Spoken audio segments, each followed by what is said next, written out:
some recommendations, please. Would you recommend filing under the system, and why?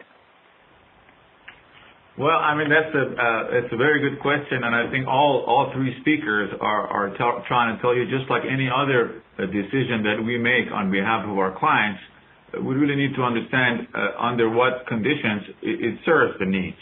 So, would I recommend the system? As we know, for cases where the economies are to our advantage, and where we know the rules and some of the refusals are such that are not going to be too problematic for us, then I would recommend it.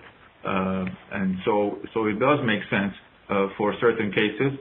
As much as we would like to recommend it for all cases, we also understand that not every country is a designated member, so those limitations do exist.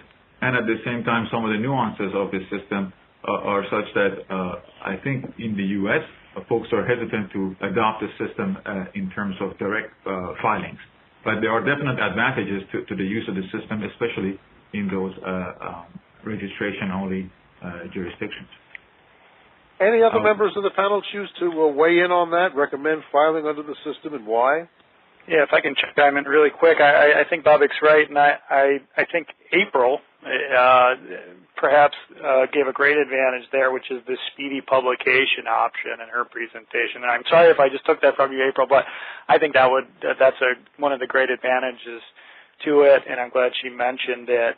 But I think Babak is right that it will depend on the designated countries. I think that really is positive.